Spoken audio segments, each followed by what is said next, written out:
Budget 2025-26 पर बोलने का अवसर दिया, इसके लिए आपका बहुत बहुत धन्यवाद, आभार। मैं राजस्थान के मुख्यमंत्री महोदय एवं वित्त मंत्री महोदय का धन्यवाद ज्ञापित करता हूं कि उन्होंने राजस्थान का 1 वर्ष का जो विजन पेश किया उसके लिए मैं उनका धन्यवाद ज्ञापित करते हुए मेरे विधानसभा में सड़क निर्माण के लिए 70 करोड़ रुपए लगभग दिए, उनके लिए मैं दिल की गहराई से हार्दिक अभिनंदन और स्वागत करता हूं। माननीय अध्यक्ष सभापति महोदय, हमारा बजट राजस्थान की विधानसभा में पेश होने के बाद जब धरातल की बात हमारे सामने आई, मैं उस बात के लिए जो माननीय सभापति महोदय पूरे सदन के सामने, पूरे प्रशासन के सामने एक बात कहना चाहता हूं। हमारे बजट की धरातल पर जब पालना की बात आती है, उस स्थान पर हम निश्चित रूप से विफल होने की स्थिति में रहते हैं। उस स्थान पर हमारे बजट की निश्चितता की पालना हो और हर कार्य की जो सदन में घोषणा की गई हो उसको अंतिम छोर तक पहुंचाया जाए। माननीय सभापति महोदय, मैं इसमें सबसे एक गंभीर बात, ग्रीन बजट की बात सब लोग कर रहे हैं, मैं उसी बात से शुरू करना चाहता हूं।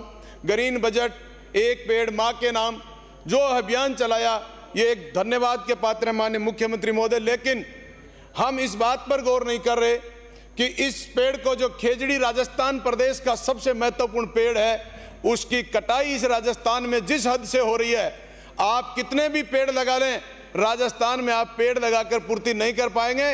रोजाना मैं मेरे क्षेत्र की बात कर सकता हूं, रोजाना 8 से 10 हजार खेजड़ी के पेड़ कटते हैं और उन खेजड़ी के पेड़ को प्रशासन, पुलिस प्रशासन और वन विभाग मिलकर दोनों उन लोगों को चलाने का काम करते हैं। इसलिए सभापति महोदय, मैं आपसे आग्रह करना चाहता हूं आपके माध्यम सरकार से कि सबसे पहले पेड़ कटते हुए को रोक लीजिए, आपके लगाने की चिंता खत्म हो जाएगी। आप कटते हुए पेड़ों को नहीं रोक पा रहे हैं, इसलिए उनको रोकना बहुत जरूरी है। माननीय अध्यक्ष महोदय, आपके सामने मैं मेरे विधानसभा क्षेत्र में जिस तरीके से सिंचाई की बात हुई, सिंचाई के क्षेत्र में मेरे विधानसभा क्षेत्र में सिद्धमुख नहर परियोजना लंबे अरसे से, पिछले 30 वर्ष से लगातार इन कांग्रेस के नेताओं ने, माननीय मुख्यमंत्री अशोक जी गहलोत का नाम लें, उनका उद्घाटन हुआ, माननीय सोनिया गांधी जी के माध्यम से उद्घाटन हुआ, माननीय राहुल गांधी जी से उद्घाटन हुआ, लेकिन एक बूंद पानी किसान को आज तक नहीं मिला। और इस बजट में भी हमारी सिद्धमुख नहर परियोजना का एक शब्द भी नहीं लिया गया। इसलिए मैं मांग करता हूं कि मेरी सिद्धमुख नहर परियोजना में आप मुरबाबंदी और चकबंदी करके किसान को पानी उपलब्ध कराने का काम करें।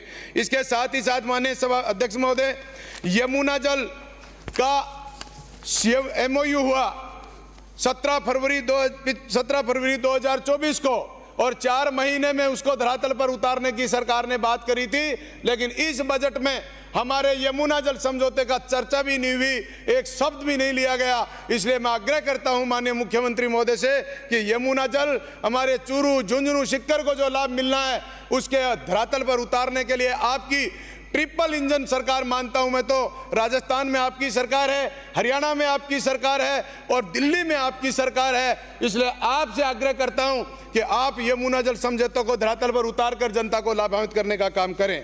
इसी के साथ ही साथ माननीय अध्यक्ष महोदय, मैं अमृत काल 2.0 के लिए भी मैं मेरे विधानसभा क्षेत्र नगर पालिका में मांग करता हूं कि अमृत काल 2.0 में हमें शामिल करते हुए हमारी जनता को लाभ दिया जाए। इसके साथ ही साथ RUIDP योजना, जिसको नगर पालिका राजगढ़ में पिछली बजट में घोषणा हुई थी पिछली सरकार में, लेकिन आज तक वो धरातल पर नहीं उतर पाई। इसलिए मैं मांग करता हूं कि हमारी RUIDP में हमको शामिल किया जाए। माननीय अध्यक्ष महोदय, एक हमारी बहुत बड़ी राजस्थान की जनता की मांग है, EWSC सरलीकरण के प्रस्ताव को लेकर लंबे समय से हमारे क्षेत्र के हर क्षेत्र से विधायक मांग करते हैं और इस EWS के सरलीकरण का प्रस्ताव सदन में लेकर केंद्र सरकार को भेजा जाए। जिस तरीके से राजस्थान में EWS लागू किया गया है, उसी तर्ज पर इस केंद्र सरकार की नौकरियों में भी EWS को सरलीकरण करके लागू किया जाए। इसलिए जन सुनवाई केंद्र की घोषणा माननीय मुख्यमंत्री महोदय ने की, MLA जन सुनवाई केंद्र बनेंगे, मैं वो स्वागत करता हूं, धन्यवाद के पात्र हैं माननीय मुख्यमंत्री महोदय, लेकिन 10 लाख में जन सुनवाई केंद्र नहीं बन पाएगा। इसलिए इस राशि को बढ़ाकर 25 लाख कम से कम किया जाए और उस 25 लाख में विधायक कोष से 10 लाख जो राशि करी है उसको 15 लाख राज्य सरकार दे, जिससे जन सुनवाई केंद्र अच्छा बन सके। इसके साथ साथ मैं तो माननीय सदस्यों की तरफ से मांग आती है, हमारा विधायक कोष पिछली सरकार ने बढ़ाया 5 करोड़ रुपए किया। मैं सरकार से मांग करता हूं कि कि राष्ट्रीय महंगाई बढ़ गई, 10 करोड़ रुपए विधायक कोष को किया जाए जो राजस्थान की जनता का विकास किया जा सकता हो। इसी के साथ में मेरे विधानसभा क्षेत्र की कुछ मांगे माननीय अध्यक्ष महोदय आपके माध्यम से रखना चाहता हूं कि पंचायत समिति चांदगोठी या अमीरवास पंचायत समिति बनाई जाए। इसके साथ ही साथ मेरे चांदगोठी में IN ऑफिस और सिद्धमुख में IN ऑफिस विद्युत विभाग का घोषणा करी जाए सरकार, जिससे मेरी जनता को लाभ मिल सके। के साथ ही साथ माननीय अध्यक्ष महोदय राजस्थान में कॉलेज की बात करें तो कॉलेजें सरकार ने खूब खोली हैं, भवन भी बन गए, लेकिन राजस्थान के कॉलेजों की जो हालात है वो बदतर स्तर पर है कि किसी भी कॉलेज में एक एक प्रोफेसर नहीं है। इसलिए कॉलेज खोलने के साथ ही साथ उस कॉलेजों में प्रोफेसर होने से ही लाभ मिल पाएगा, जिससे हमारे छात्र पढ़ सके और पढ़ाने वाले लोग उस कॉलेजों में हों। ऐसी स्थिति है। माननीय सभापति अध्यक्ष महोदय आपके साथ मैं ये भी मांग करना चाहता हूँ, मेरे विधानसभा क्षेत्र में चांदगोठी रामपुरा में PSC खोली जाए, रामपुरा में सरकारी महाविद्यालय खोला जाए, चांदगोठी में खेल का बहुत बड़ा एक स्थान है, चांदगोठी में जिम का स्थान बड़ा केंद्र करा जाए, वहाँ खिलाड़ियों ने अंतर्राष्ट्रीय लेवल पर अपना नाम रोशन करने का काम किया है। माननीय अध्यक्ष महोदय मेरे सांखू एक उप तहसील बनाया जाए और सांखू में महाविद्यालय खोला जाए। और मेरे विधानसभा क्षेत्र में राजगढ़ में इंजीनियरिंग महाविद्यालय की कमी है, इंजीनियरिंग महाविद्यालय खोला जाए। और रोजगार और बेरोजगार की अगर हम बात करें तो माननीय अध्यक्ष महोदय आपके माध्यम से गंभीर विषय है। मुख्यमंत्री बजट घोषणा 2023-24 में राजस्थान में बिंदु संख्या 159 पर Rajasthan logistics service delivery corporation RLSDC गठन की घोषणा हुई थी, लेकिन आज दिन तक उसका नोटिफिकेशन जारी नहीं हुआ। इसमें ठेका प्रथा पर, संविदा पर लगे हमारे प्रदेश के उन बेरोजगारों के साथ संविदा पर लगने वाला बेरोजगार अन्याय और जुल्म ज्यादती हो रही है। विद्यार्थी मित्र आज धरने पर बैठे हैं, इसी कारण बैठे हैं कि उनका संपूर्ण रूप से संविदा पर उनका रेगुलराइजेशन नहीं हुआ।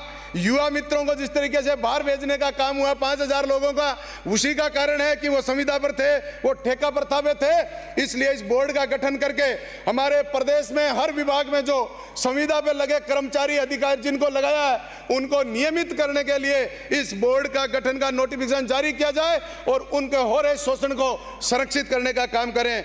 इसके साथ माननीय अध्यक्ष महोदय 2013 की भर्ती एनएम की हुई, वो भी संविदा के आधार पर 2 मिनट में समाप्त करता हूं। उस संविदा पर भर्ती हुई 2013 की उस भर्ती में आज भी 6000 एएनएम में इस संविदा भर्ती के कारण वंचित हैं, उनको भी इसमें शामिल करते हुए वापस लिया जाए, क्योंकि ये बोर्ड का गठन होगा तो उनके साथ न्याय और उनका संरक्षण होगा। माननीय अध्यक्ष महोदय मैं कुछ मेरी मांगे, गोठियाबड़ी विद्यालय भवन निर्माण पूर्णतः जर्जर हो चुका है, उस विद्यालय में 12वीं तक का विद्यालय है, उसका भवन निर्माण किया जाए। इसके साथ ही साथ मैं मेरे विधानसभा क्षेत्र में सूरतपुर में हमारे खेल के सामान की बात करूं, खेल के मामले में पिछली बार मैंने विधानसभा में भी मेरी मांग रखी थी और माननीय मंत्री महोदय ने मुझे आश्वस्त भी किया था कि ग्रामीण ओलंपिक खेल में जो भ्रष्टाचार हुआ उसकी हम जांच कराएंगे, लेकिन आज दिन तक उसकी जांच नहीं हुई। वो 1 अरब 26 करोड़ रुपए का घोटाला हुआ था। माननीय अध्यक्ष महोदय आपके माध्यम से मांग करता हूं कि मंत्री जी ने जो आश्वस्त किया था सदन में, वो उस आश्वासन की पालना करके हुए उन भ्रष्ट लोगों के खिलाफ जांच करें और उनके आज भी उसी क्रीड़ा परिषद में उनके दंपत्ति के रूप में आज भी लूटने का काम कर रहे हैं, आज भी आपकी सरकार में वो लूट रहे हैं। इसलिए माननीय अध्यक्ष महोदय आपके माध्यम से फिर से जांच की मांग करता हूं। माननीय अध्यक्ष महोदय मेरे रामपुरा में भी एक GSS 3311 GSS की जसवंतपुरा और अमीरवास और डिगारला में मैं आपसे के माध्यम से मांग करना चाहता हूं। माननीय अध्यक्ष महोदय एक मेरा कहना है, PM सूर्य योजना की घोषणा करी सरकार ने, मैं धन्यवाद करना चाहता हूं। सरकार ने 150 यूनिट की बात करी, लेकिन मैं इसके साथ साथ कहना चाहता हूं इस योजना में भी आपने उन्हीं 65 लाख लोगों का नाम लिया है जो पहले से 200 यूनिट में रजिस्ट्रेशन है। मैं सरकार से मांग करता हूं कि उन 35 लाख लोग जो वंचित रह गए इसमें इस योजना में शामिल नहीं हो पाए, सरकार उन 35 लाख लोगों को भी राजस्थान को शामिल करे, जिससे राजस्थान के 200 यूनिट में जो भेदभाव हो रहा है इस भेदभाव को आप समेटने का काम करें। सरकार कांग्रेस ने गलती करी, आप उस गलती को मत दोहराओ, आप उन 35 लाख लोगों को भी लाभ देने की घोषणा करें। और ये PM सूर्य योजना में 150 यूनिट की बात कर रहे हो, ये आप कब से लागू करोगे, ये भी आपको इस बजट में आपको प्रत्युत्तर बताने की जरूरत है, क्योंकि आपका जब तक सौर ऊर्जा नहीं लगेगी तब तक आप 150 देने वाले नहीं हो, और सौर ऊर्जा आपकी सालों में नहीं लगेगी। इसलिए आप निश्चितता करो कि इनको 150 यूनिट अभी से फ्री देंगे और सौर ऊर्जा लगती जाएगी और इनको देते जाएंगे। अध्यक्ष महोदय, आपने समय दिया, आपका बहुत बहुत आभार, धन्यवाद। मैं